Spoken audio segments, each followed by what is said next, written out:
What makes a book good? There's not one answer to that, of course. There's been some online discourse lately about who gets to decide what book is good and what is not. If a lot of people enjoy the book, doesn't it automatically mean it's good? Or is a book only good according to the academic rules of good writing, which were created and mostly reinforced by privileged white men? Should we perhaps stop reviewing books at all, so we can leave elitist opinions behind?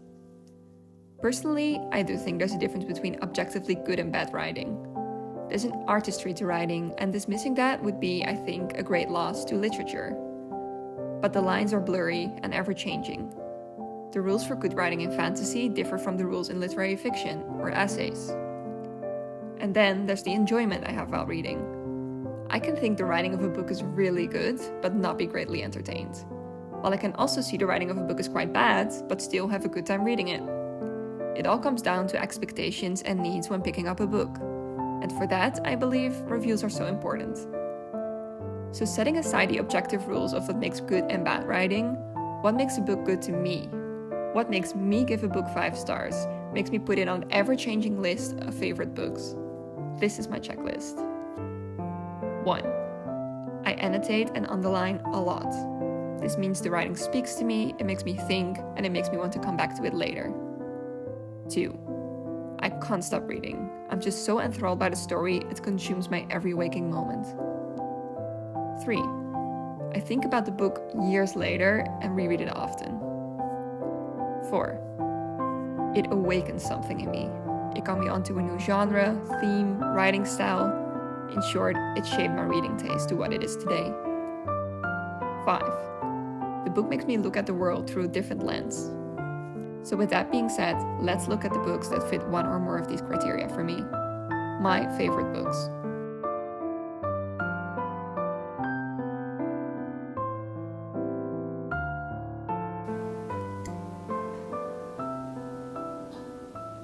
I always get a little bit stressed when people ask me what my favorite books are, and when picking out the books for this video, I realized why. Because I can't pick a favorite book. I can't even pick a few favorite books. I have two piles.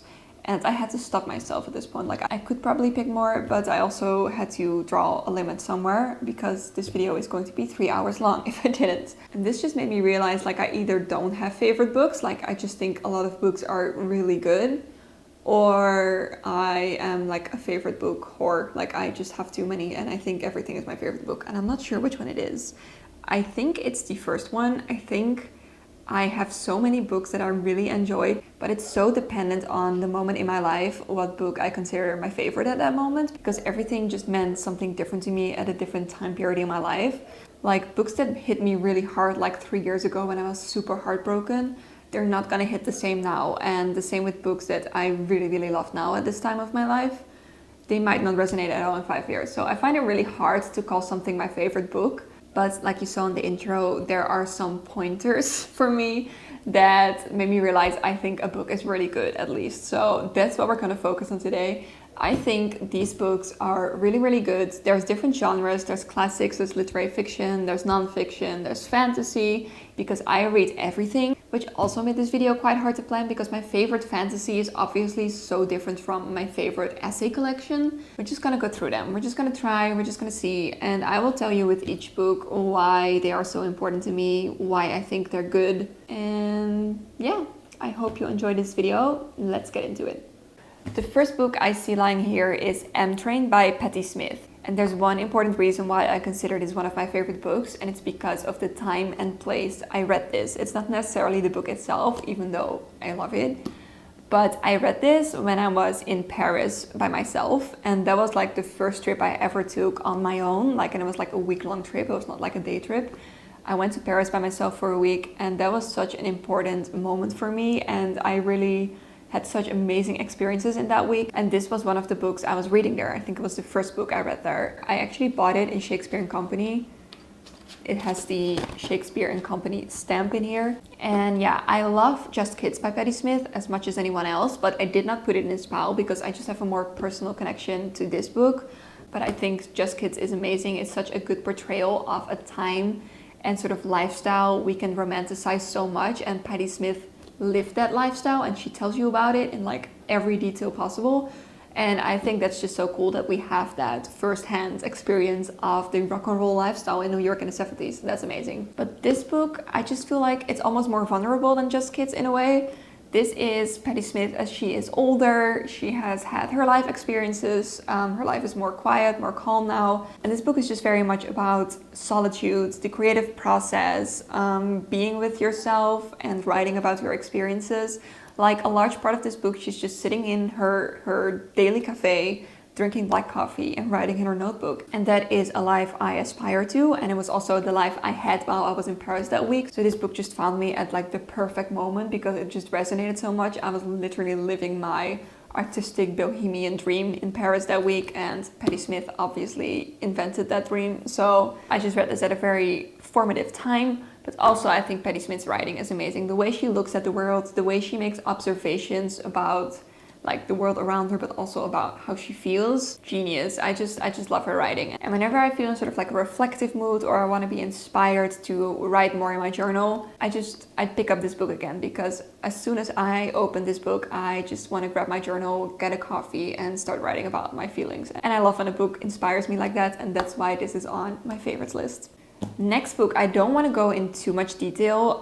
It's Women Who Run with the Wolves by Clarissa Pinkola Estes, because I talked about this at length in my Bibles video, which is a few videos back if you want to watch that. Basically, the Bibles video is also about my favorite books, but they're a very specific type of favorite book in the sense that they help me like emotionally, spiritually. They were not all essentially self-help books, but for me, they turned into a self-help book. I made them a self-help book because they helped me. And this is like the holy grail of that for me. I read this book like it was the Bible. I read this book religiously.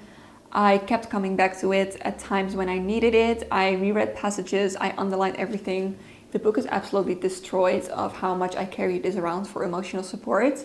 So it is safe to say that this is by far one of my favorite books, but I did not read it for like entertainment. I was not having like a grand time where I couldn't stop reading and I was completely immersed in the world.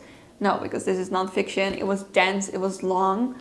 It took me over a year to read this, and I think that's fine because that's the type of book this is. So in short, this is a book that sets out different folktales, myths, fairy tales about what it means to be a woman, and then Clarissa Pinkola Estes completely sort of dissects that tale and tells you what lessons you can learn from it as a woman. And this is very much about the ancient power women carry within them. Like, we are wired to connect with the natural world, with the spiritual, with the wild side, with birth and life and death. Like, all of that is such an integral part of being a woman, but we have completely lost that side of ourselves in today's world, and we were forced to lose that side of ourselves.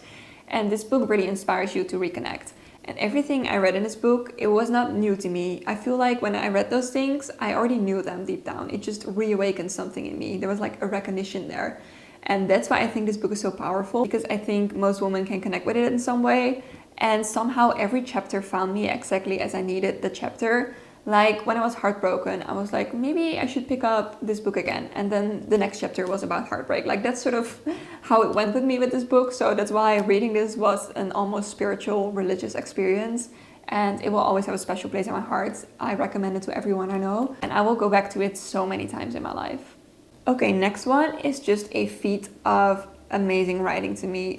This is Bluets by Maggie Nelson. And I actually read this years and years ago when I wasn't really into like more literary, artsy writing yet. I don't know how to describe it. Like I read mostly fantasy, but somehow something compelled me to pick this up. I think the cover, I love a good simplistic cover like this. And this sparked something in me. This made me realize what writing can do. Like it's not poetry, it's not prose, it's not a memoir, but it's a little bit of all of that. And just the way Maggie Nelson uses words, it makes you look at the world in a different way. And Bluets is a lot about heartbreak, loss, grief, loneliness, but also solitude. And she discusses these topics in the context of the color blue. The color blue is woven throughout this story in so many different ways. And again, the way she writes about it made me look at the color blue so differently. And I just love it when writing does that, when you can take a look in someone else's brain to see how they see the world. That is probably my favorite thing that writing can do. And especially if that means you come closer together, you recognize yourself in there. You recognize thoughts you had but didn't really know how to articulate. amazing. And this book definitely did that for me. Like I said, I read this a few years ago, but when I was heartbroken, I read this again and it resonated even more. So I definitely recommend this if you're in a situation like that. Just gorgeous. And also all of her other work is really beautiful too. So I highly recommend. Then we have a book that I read quite recently. I read it earlier this year. It's Northwoods by Danielle Mason. And I'm not sure if I already talked about this in one of my videos. I almost feel like I have. But just in short, this is a book not about people, but about a place. This is about a little cabin in the Northwoods. 2 people settle there in like pilgrim times, and then you follow this place and everyone who inhabits it throughout the years up until now. So there's so many storylines, so many characters that pass by. But in the end, this is not about those characters. This is about how we as humans connect to a place, and also how fleeting our lives are compared to nature, like the world around us. Like this house has stood for centuries, but the people just come and go. Like their lives are like this in the face of how enduring nature is. And in the end, nature will reclaim anything we humans build. And just thinking about that again, like the way that was woven throughout this book, it just gives me chills. This book gave me chills. It's just so well done. Like you will get this chapter about people, there's a lot of drama in their lives, there's a lot going on, there's violence, there's death. And then you will get this chapter in between about something going on in the nature around those people that they are completely unaware of, but it's happening all the same. And it has such a big impact on what's to come. For instance, like there's this, I don't know what it's called, wood beetle, some wood insect that starts chewing through the wood in that cabin. And the impact of that is of course great because it completely destabilizes the structure. And the humans are completely oblivious of that, but the author just takes you into this tiny world, zooms in, describes it so magically, like there's sort of like an intermission moment in the stories. And you just get a completely different perspective on the world and the way we act. And I don't even know how to explain properly, but this book is absolutely genius. And like I said, it gave me literal chills. So please pick this up at some point in your life. You won't regret it. Then we have some horror short stories. This is Salt Slow by Julia Armfield. And I have a lot of horror short stories. I have a lot of horror in general. I love reading it. But this book was something of a pioneer for me. Like this book shaped my reading taste a lot. So that's why I put it in this pile as like the favorite out of all of them. There's a certain genre of horror that talks about the horrors of girlhood in a very like sensory visual way. It depicts the horrors that girls have to go through in their minds and physically in like this very sensory visual way. And this is the first book I read that dealt with those themes, and it awakened something in me. And after that I was like, oh my god, this is what I need to read. Like I never really liked horror because I don't like very bloody stuff, but this is a very different type of horror that deeply spoke to me, and that's why this book is so important to me, because it shaped my reading taste. Like literally after this, I bought so many other books with similar themes because I realized I loved it, and that's why this book is a favorite. And also the writing is just really, really good. I don't know if you've read any of Julia Armfield's work. I still have to pick up her newest book, Private Rights, but I definitely will because her writing is amazing. This is The Lonely City by Olivia Lang. This is also a book that I read quite some years ago and I really want to reread it, but I just haven't found the time yet. But even after all those years, this book has stayed in my mind so deeply, which is a clear sign for me that it's a favorite. Mostly because this book was so different from anything else I had read so far. This is part memoir about Olivia Lang herself and the way she felt lonely when she moved to New York. Like it deals with loneliness in the big city. But it's also part biography of different artists and part like art criticism or discussions. Because Olivia Lang was feeling so lonely in the city, she started looking for artists that really portray that feeling, and she started connecting their lives to the art they made. And so loneliness in the city is both discussed from her perspective, but also from the perspective of the artists and the art and how they felt lonely in their life and how their art reflects that. And first of all, I just learned so much about art and the way you can talk about it and the way you can connect to the themes in art. I learned so much about different artists. Like for instance, one of the chapters is about Andy Warhol, and I knew so little about him, but this was super interesting to read and it made me look at him completely differently. And there's so many other great artists she discusses. And her writing is just mesmerizing. It is so beautiful. I love the way she blends her own life with the insights from other lives. And ever since I read this book, she has become like an auto-buy author for me. Like I read The Garden Against Time, I think it's called, this year. which is her newest release, was also amazing. In that one, she reflects on her personal life and her gardening journey, set against the history of gardens and the often cruel things that go on behind them. Amazing, also highly recommend. But this one is what set it all off for me, so this one is the favorite. Okay, we have some more horror lying here. Let's first start with Shirley Jackson's We Have Always Lived in the Castle. This was recommended to me by my writing teacher when I wrote sort of like a spooky ghost story in a house that felt very like claustrophobic, and my writing teacher said, I think you have to read this book because the atmosphere is sort of the same, and I loved it so much. This book is about a small family that lives in a huge mansion in a small town. It's two sisters and an uncle. They're sort of strange, a little secluded, and they are hated by the rest of the town. They like get completely bullied as soon as they step out of their house, and you don't really know why, but at some point you figure out that the rest of the family that lived in that house was all brutally killed one night, and you get the sense that the older sister might have had something to do with that, because the rest of the family is very protective of her, but there's also a lot of strange relationships.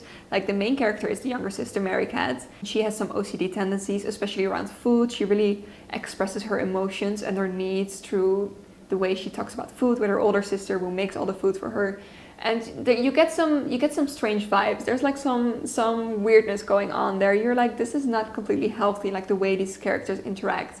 But you can't really put your finger on why that is and what the history may be behind that.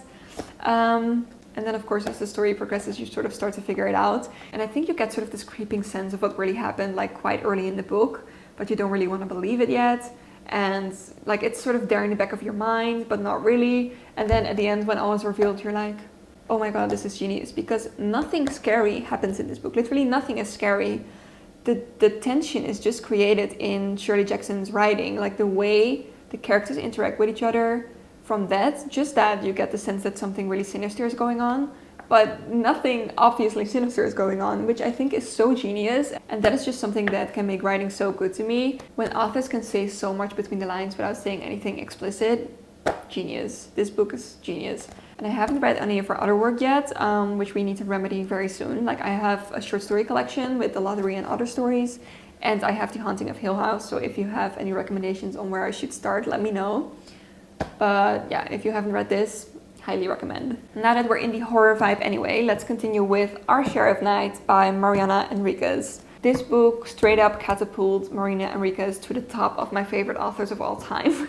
I have read other books by her as well, but those are mostly short story collections, and this is like her only novel as far as I know. And this was so good. It's also extremely hard to describe because I think you should go into this blindly, not knowing what's going on. Because the further you go into this book, the more that gets revealed and the more it starts making sense. But you need to have a little patience and you just need to go along with the story and just let it happen to you. What I can say is that this is about a father and a son. There's a cult that worships darkness. Some parts are extremely graphic and horror-like. But what this is mostly about is about the relationship between a father and son, the secrets that are there, the trust and the distrust, and the lengths that a father would go to protect his son. I think that's all I can say without spoiling great things. But just believe me when I say that this book is genius, absolutely worth the read, life-changing, maybe one of my favorite horror books of all time. Yeah. Next up, we have Aqua FIFA by Clarice Lispector, which is a book I also talked about at length on my YouTube channel before. So I think we should keep it short. If you are not familiar with the work of Clarice Lispector, she is a magician with words. I think that's the best way to describe her. Like the way she crafts sentences, every sentence, every paragraph could be a poem on its own. If you would take that paragraph out, present it to me as a poem, I would believe you because it is just so beautifully and geniusly written. So this is sort of in the same category for me as Bluets by Maggie Nelson that I showed you before, where I am just in awe by what you can do with words, with what you can do with writing. This is written in a more stream of consciousness style of writing. It reads like that, but it was actually written over the span of a few years, which is super interesting. But it reads as if she just sat down one night, feverish, delusional, put the pen to paper and started writing. That's sort of how it reads, and it's just such a beautiful poetic rhythm to it. I don't know how to tell you what this book is about. It is just meditations on anything that comes to her mind. But for me, it really read like a creative spiritual awakening, a woman who really comes into her own power. There was almost some sort of magical witchcraft elements to it sometimes. This is just one of those books that as soon as I read it, I was like, oh my god, what am I doing with my writing? I need to get better, because if this exists out there, I cannot even call my writing. That's how this book made me feel, which is not super positive, but at least it's inspiring. For a little change, let's go to fantasy, because I am a huge fantasy reader. I basically read every genre, but fantasy was like my first love. I think, like many people, I grew up with Twilight and like all the what do you call those type of books? Oh, dystopian books like Divergent, The Hunger Games. That was like when I really, like I've always been reading, but that was when I really started making reading my personality, you know? So fantasy was just really what got me into reading, and still I love fantasy. I love how it provides an escape. I love how it completely transports you to a different world. And also I am just a hopeless romantic in the sense that I wish the world was a little more magical than it is. Like the way you see the world as a kid and the way you hope like magic is out there, you kind of lose that as an adult. But fantasy books just really bring that back to me, and that's why it will always have a special place in my heart. But that does not mean that I love every fantasy out there, and I definitely think there's a difference between good and bad fantasy. And these are just two examples of what I really want my fantasies to be. Like when I pick up a fantasy book, this is just a level of world building, immersiveness, transportation, character development, magic system that I want. Like this is everything that I want in a good fantasy book. These are Misborn by Brandon Sanderson and The Name of the Wind by Patrick Rothfuss. Little heads up, The Name of the Wind is not a finished series, and it is unclear as of this moment if it will ever be finished, because I think it's been like 10 years since the last book. There's 2 books so far. So if you haven't read this yet and might want to read it, just this is a word of caution. But I think even if the series is never finished, I will love this book with all my heart for the rest of my life. This book just ticked all the boxes for me in the sense of that I love the characters. There's a very unique magic system. There's a magic university, which I will eat it up any time of the day. The world building is amazing. I got completely transported to this world. The pacing is great. I don't like fantasies that are too rushed, because I just want to really savor the everyday life of this alternative world. Yeah, just everything about this book is amazing. And basically the premise of this book is that this guy called, I never know how to pronounce his name. Quote? No idea. But anyway, he is an old man and he starts telling you his story about his life. And you get the sense that he's sort of like a famous person. He's gone through a lot. He's gone on a lot of adventures. Like there's some lore, and he's going to tell you the story of his life. So you go back to his childhood, read about his adolescence, how he went to the university, discovered his magic, and just all the things that happened there. There's just one negative thing that I have to say about this book, and that is the female characters. First of all, they're almost non-existent. Second of all, the only time they do appear is to serve the main character in some way, or they are the love interest, which is very typical for male fantasy writers. It happens way too much. I don't know why that is. Maybe fantasy writers are just a specific type of person, especially since the female characters that do appear in fantasy almost always have to get sexually abused. I don't fully remember if that happens in this series, but I feel like it does a little bit, but I'm not completely sure anymore because it's been a while since I read it, and like I said before, I am the worst with remembering plots, the absolute worst. But yeah, as long as you are aware of that going in, I still think this is one of the best fantasy books out there, and God, I hope the series will be finished one day. I really do. Luckily, we have Brandon Sanderson that finishes all of his series and then just writes 10 more. And this is my personal favorite. This is the Misborn Trilogy. And usually I describe this to people as like the original, much better adult version of Six of Crows by Lee Bardugo, because Six of Crows is like a very popular TikTok book. Like most people that are getting into fantasy or getting into reading have read Six of Crows and really enjoyed it. But I think that one was a watered down version of what this book is. Like the main plot points are the same. There's like this group of criminals and thieves and they are planning a huge heist. And in this book there is a female main character who becomes part of this group because she has a very unique power that they want to use. And the magic system in this is so unique but also so believable. Like in this book I almost thought like this really was going to be a possibility in my own life. In this magic system they work with metals, and like the people with powers have like one metal they respond to, and if they ingest that metal their body burns it up and it comes out as like a specific type of power. And then there's also people that can use all of the metals, but that requires quite some skill and experience. And also you have to get the medals to be able to use them. So there's also sort of like an economic perspective to it. Again, world building in this amazing. The way the characters are developed and fleshed out, they feel so real. And I just love the found family trope in this one, like the connection between the characters and how it grows. I wanted to crawl into this book and be a part of it so bad. Like everything that happens in this book, I loved it. It was amazing.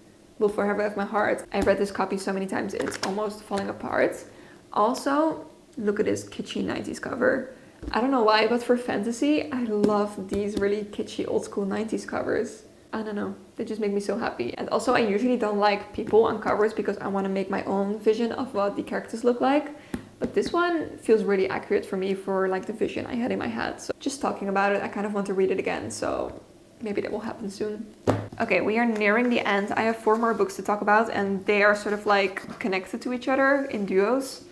First, I have 2 classics. I have sort of like a difficult relationship with classics in the sense that I always wanted to love them because they are like the books. They are like the forefathers of the books we read today. They have influenced the literature of today so much. A lot of like literary criticism is based on these classics because they shaped books as we know them. So I want to read all of them. Like I wanted to be that person that could talk about Anna Karenina in a bar on a random Tuesday. And I think this is also the fault of books like Twilight or like Pretty Little Liars, in which like random teenage characters could somehow recite the entire sonnets of Shakespeare and they could talk about those books together. And I was like, oh my god, this is the dream. This is the kind of tortured, intelligent teenager I want to be. So somehow in my mind I got the idea that I had to read all the classics, but most of them are boring, especially if you're a teenager and don't have a good comprehensive understanding of English yet.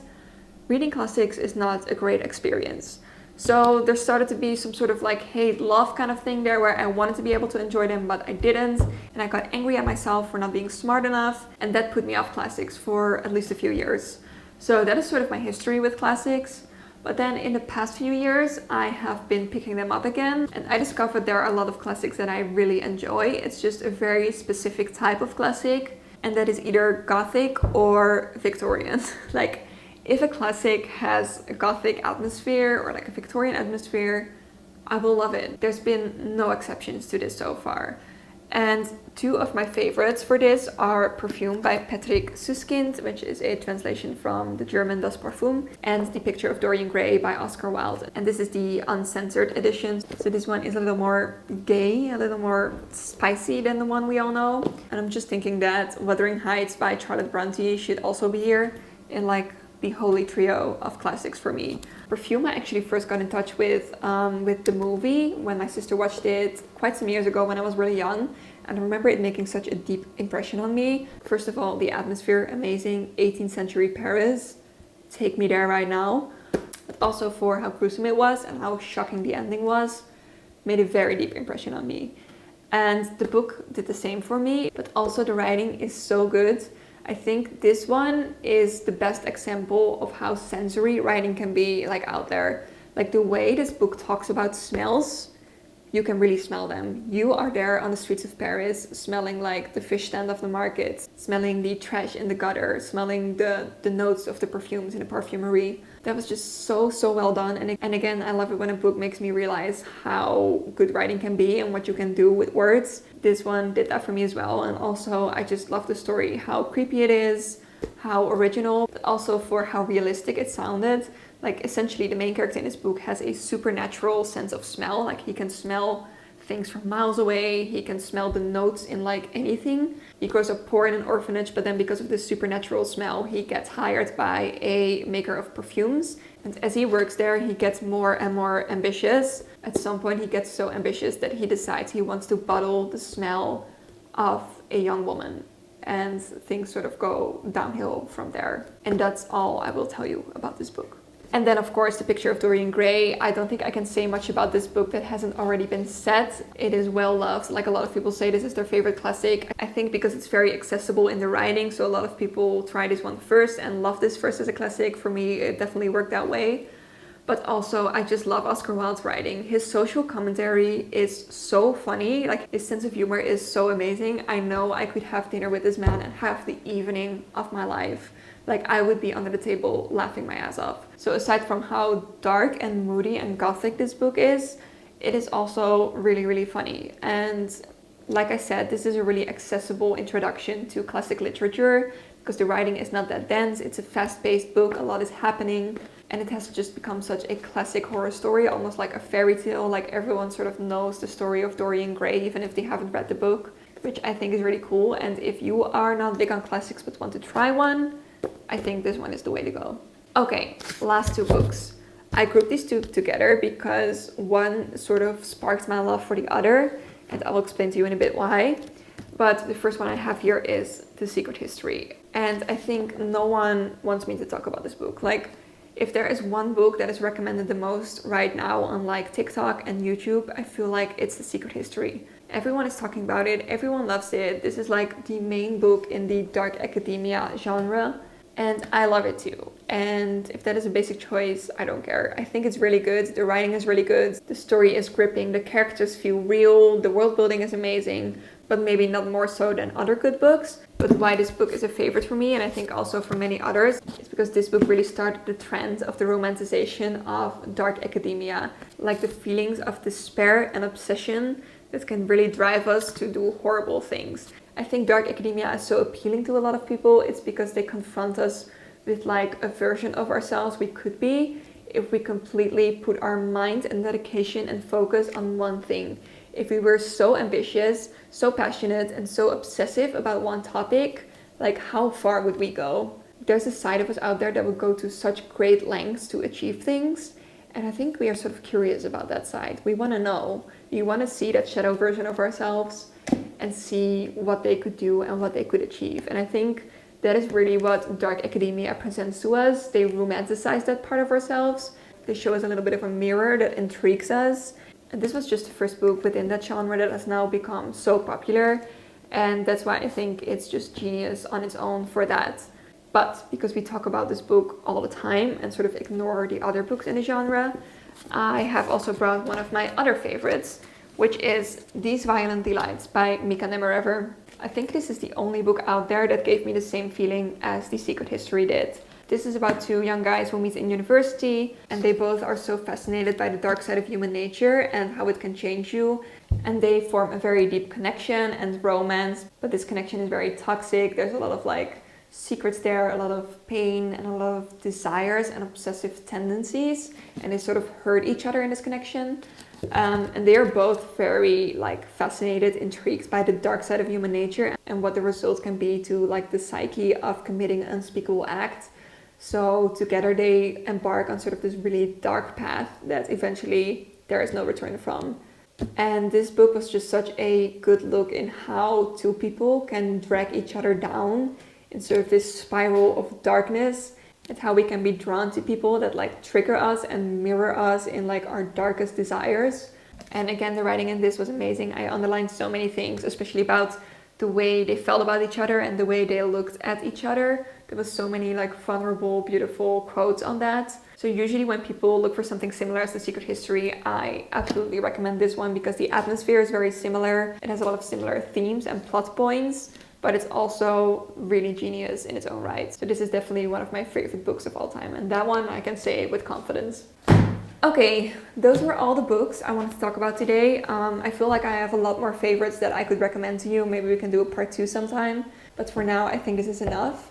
If based on these books you have any recommendations for me, because this is like my ultimate reading taste, if based on this you are like, I have the perfect book for you, please let me know in the comments, because I have gotten some of my favorite books from recommendations from people on the internet, so I'm always open to discovering new favorites. I hope you enjoyed this video. Let me know in the comments what you thought of any of these books, and I will hope to see you in the next one. Bye!